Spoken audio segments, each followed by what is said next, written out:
Bonjour et bienvenue dans la chaîne de Mathématiques Sciences. Aujourd'hui, je prends et expliquer une nouvelle vidéo, cette vidéo tout simplement en première, en spécialité sciences et vie de la Terre. Et donc, dans cette vidéo de spécialité sciences et vie de la Terre, sur le thème numéro 1, la Terre, la vie et l'organisation du vivant, on va donc aborder le second chapitre concernant donc les mutations et la variabilité génétique. Donc, avant de commencer les choses, vous allez certainement vous dire, mais c'est quoi une mutation? Et justement, on va expliquer ça rapidement, sans trop détailler, mais on va l'expliquer quand même. Donc, une mutation, c'est tout simplement donc, en fait, une modification aléatoire de la séquence de nucléotides d'un gène, entraînant donc une modification par ailleurs de la molécule produite et donc entraînant par ailleurs la modification tout simplement du gène exprimé. Je n'en dis pas plus pour le moment. Et ces mutations, donc, ce sont des événements surtout qui sont rares et spontanés, ok, au sein d'une population. Ainsi, l'objectif de chapitre, ça va être de comprendre, d'une part, comment les mutations surviennent-elles, et dans un second temps, non seulement comment elles surviennent et quels seraient leurs effets également, et dans un second temps, on va essayer de comprendre surtout donc la variabilité génétique que vont créer ces mutations, donc pour un gène donné. Alors justement, pour une première partie, nous allons essayer de comprendre les origines d'une mutation. Et avant de comprendre les origines possibles de mutations, on va essayer de comprendre les différentes mutations qui sont possibles. Et après de là, on va essayer de voir leurs origines. Donc, tout simplement, vous savez qu'une mutation, comme je viens de le dire, c'est un événement qui est rare et spontané au sein d'une population. Et c'est un événement qui va être caractérisé par une modification aléatoire de la séquence d'ADN, ok, de la séquence de nucléotides, plus précisément, d'un gène, ok, bravo. Et donc, justement, cette modification de la séquence de nucléotides, donc qui va entraîner pour un gène une mutation, elle peut se faire de diverses manières. Donc, première manière, on va avoir des mutations donc dites par insertion. C'est-à-dire qu'en gros, on va avoir l'ajout d'un ou plusieurs nucléotides en plus par rapport à la séquence d'origine. Ok, bravo.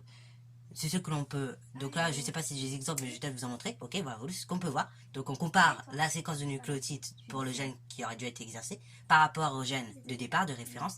Et on voit que s'il y a des nucléotides en plus, et ben on a une mutation par insertion.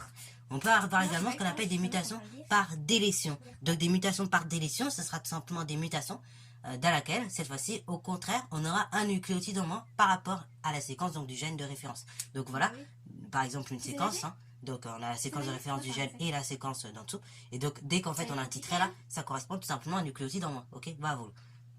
Enfin un titré vers le bas plutôt, ça correspond à un nucléotide en moins. Et enfin, dernier type de mutation, donc des mutations dites tout simplement par substitution. Donc je pense que vous connaissez bien ce terme peut-être. Les mutations par substitution, ce sont tout simplement des mutations où un nucléotide est changé par un autre, ok. C'est-à-dire que par rapport à une séquence de gènes donnée, initiale, le gène donc que nous avons, et ben il y a un nucléotide qui diffère d'un autre, ok, à une position donnée, ok. Donc ça c'est pour les différents types de mutations. Ces mutations-là, elles peuvent avoir différentes origines, notamment une origine donc due à des erreurs réplicatives. En effet, on a dit que durant la réplication de l'ADN, sans erreur, on devait justement avoir des séquences identiques. Ok, des séquences en nucléotides identiques entre le brin matrice et le brin tout simplement néoformé. Ok, bravo. Mais il peut arriver que par moment, eh ben, on a un mauvais appariement entre les nucléotides et du coup, tout simplement, les mutations, cela, le mauvais appariement des nucléotides, donc fait par la réplication de l'ADN, et bah, va tout simplement, justement, entraîner une mutation. Ok, donc un nucléotide en trop, en moins, ou bien au contraire un nucléotide qui est mal placé. Ok, bravo. Donc ça, c'est une origine possible des mutations. Donc ça peut arriver pendant la réplication de l'ADN, ok, bravo. Et plus particulièrement, ça peut arriver en fait lorsqu'on a des modifications de notre ADN polymérase, ok. Et lorsque l'ADN polymérase se modifie, bah, ça peut entraîner comme ça ces mutations. Également, il peut y avoir des conditions environnementales, par exemple, tout simplement en fait l'exposition à des UV, qui va entraîner d'autres choses au niveau donc microscopique que l'on peut pas voir, ok. Donc par exemple les UV et d'autres facteurs environnementaux, par exemple le fait de fumer ou autre, la radioactivité également, ce sont des agents qui vont favoriser les mutations. Alors j'ai bien dit favoriser, ça veut dire qu'elles vont pas obligatoirement faire qu'il y aura des mutations, mais ces agents-là sont des agents mutagènes, c'est-à-dire qu'elles sont capables de favoriser la mutation. Et ça peut entraîner diverses choses, par exemple peut-être que des dimères de thymine. Alors vous avez peut-être vu ça en cours, ces dimères de thymine, donc c'est un mauvais appariement dans la séquence de nucléotides formés de thymine, ok, de thymine, donc sur la séquence d'ADN formée, la nouvelle séquence formée, ok, sur la nouvelle hélice. Ces dimères de thymine donc peuvent entraîner justement au niveau de la double hélice de l'ADN des déformations, ok. Si je prends par exemple tout simplement une molécule d'ADN, donc une double hélice non exposée à de l'ADN et une double hélice exposée à de l'ADN, vous verrez on n'aura pas le même schéma, ok. L'ADN est légèrement déformé, ok, ça c'est ce qu'on peut constater. Et également, ce qui se passe lorsqu'on a des dimères de thymine, au niveau moléculaire, en fait, au lieu que les nucléotides complémentaires se lient par liaison hydrogène, donc ils se lient en face l'un par l'autre, par la liaison hydrogène, et ben on va avoir également des liaisons dans les hélices, c'est-à-dire entre tout simplement les thymines. On va avoir des liaisons comme ça entre les thymines. Ce qui entraîne du coup la déformation de l'ADN qu'on a vu tout à l'heure. Alors, ok. Donc ça c'est pour, on va dire, les différentes origines possibles des mutations. Ok, bravo. Donc ça, ce sont les origines principales. Néanmoins, et bah, ces mutations, elles peuvent persister comme elles ne peuvent pas persister. Et là, donc deuxième partie, on va voir le devenir et les conséquences des mutations. Et là, on va répondre un petit peu à la question qu'on s'était posée dans la précédente vidéo. Alors, déjà, il faut savoir que toutes les mutations peuvent ne pas forcément persister. En effet, il va exister dans l'organisme des mécanismes, des nombreux systèmes de réparation, donc des liaisons d'ADN, par exemple, tels que les dimères de thymine. Ces systèmes donc vont éliminer la plupart des altérations chimiques donc et structurales de l'ADN. Et en plus, ça c'est pour le cas de la réplication, mais en dehors de la réplication, il va y avoir également d'autres enzymes plus spécialisées qui vont s'occuper tout simplement de réparer à nouveau des liaisons. Si ces réparations donc sont conformes, tout simplement notre ADN n'aura plus de liaison ok, bah vous des lésions. Et non seulement il n'aura plus de liaison, et donc les mutations vont pas diminuer. Mais malheureusement, si la réparation elle est non conforme, ça peut arriver, et ben la mutation va persister jusqu'aux réplications suivantes. Ok, bah voilà. C'est d'ailleurs ce que l'on peut voir par exemple sur le schéma ci-dessous. Ok, bah voilà. Et dans le cas où justement ces mutations elles seraient pas réparées, et ben il peut même y avoir, on peut avoir dans certains cas même une transmission des mutations, une transmission ou pas. Et justement on va voir maintenant la partie transmission des mutations. Donc on va essayer de comprendre vraiment ces deux cas. Donc transmission des mutations, et ben il va y avoir deux cas en fait de mutation, deux types de mutations.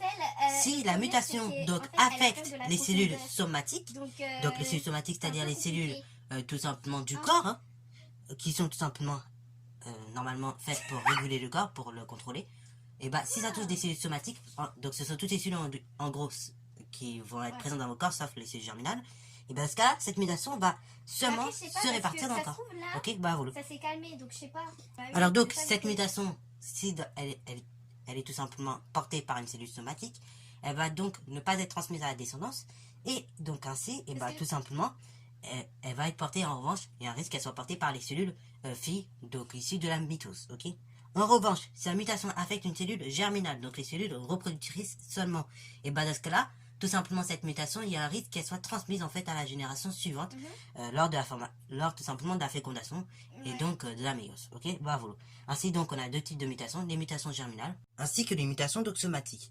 Et donc vous avez les mutations somatiques qui vont tout simplement donc affecter les cellules somatiques de votre corps, donc c'est-à-dire toutes ces cellules sauf les cellules reproductrices, et qui vont entraîner pour les clones cellulaires produits par mitose, donc tout simplement des mutations, ok.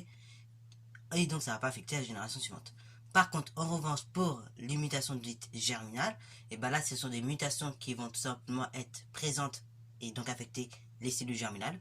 Et en affectant ces cellules germinales, il y a donc une chance que lors de la fécondation, à la génération suivante, hein, donc produit par fécondation, et ben tout simplement la mutation puisse apparaître. Ok. Alors, dernière partie, ces mutations également peuvent être source justement d'une diversité génétique. En effet, donc si comme vous pouvez voir sur le schéma, et ben, on a un mauvais appariement avec des nucléotides, que des nucléotides sont remplacés par d'autres, donc on a des mutations. On a donc, comme je l'avais introduit au début du chapitre, normalement, parce qu'on avait vu en seconde, et ben on aura une modification comme ça de la molécule produite.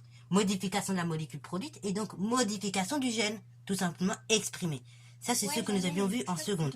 Donc, en effet, ça, c'est apprendre des choses. Et en fait, c'est de par ces modifications de l'ADN qu'on aura une modification, comme je l'ai dit, de la molécule produite, et donc des gènes exprimés. Et plus il y aura de modifications de l'ADN, donc plus il y aura de séquences différentes en nucléotides, et plus, justement, et ben, on aura une diversité, en phénotype très différente. Ok, voilà. Et cette diversité va également se créer de façon aléatoire, ok, voilà, et ce, au sein du même espèce, ok, voilà. Par exemple, si je prends l'exemple du gène, donc ABO, du groupe sanguin, et ben, justement, c'est de par les mutations, donc au niveau de ce gène-là, de la séquence codant pour ce gène-là, qu'on a pu avoir après au niveau moléculaire, 3 molécules différentes qui soient produites, ok. Donc soit une molécule pour le groupe A, ok, qui va produire pour la fabrication de marqueurs A, soit une molécule donc permettant la fabrication donc par l'enzyme donc B pour le marqueur B, ou soit au contraire donc tout simplement une molécule qui va être enfin le transport de molécules, pardon, qui est fabriqué pour l'enzyme O. Ok, voilà. Et ainsi, donc, vous voyez que la fabrication ou pas de molécules, hein, ok, voilà, donc par l'enzyme A, l'enzyme B ou l'enzyme O, et ben dans ce cas-là, ça va créer un génotype puis un phénotype totalement différent, ok, voilà, soit on aura donc tout simplement, comme on peut voir dans le tableau, un phénotype A, ok, contenant des allèles A, donc on note A de barre A ou A de barre O, c'est possible, soit un phénotype donc contenant l'allèle B, donc A, B de barre B ou B de barre O. Et après, donc, l'allèle O, bah, il n'y a qu'une seule possibilité. Hein, donc, on aura O de barre O. Et pour l'allèle AB, qui est possible, donc, on aura tout simplement l'allèle AB et donc A de barre AB. Ok, bravo. Donc, voilà. C'est tout pour cette vidéo. J'espère qu'elle t'a plu. Donc, si c'est le cas, n'hésite pas à la liker, commenter et bon, c'est à toi en mathématiques et en sciences. Et justement, cette diversité que nous avons pu observer au sein des espèces, donc au sein des espèces du fait de mutations, est-ce qu'elle ne nous permettrait pas de nous connaître un petit peu mieux, notamment nous les humains? Est-ce qu'on ne pourrait pas retracer à l'aide de cette diversité qui s'est créée au niveau des pas mal d'allèles, tout simplement la diversité et donc l'histoire comme ça de l'être humain? Et ben ça, ce sera l'objet du 3e chapitre. Sur ce, c'est parti. Sur ce donc, à plus tard.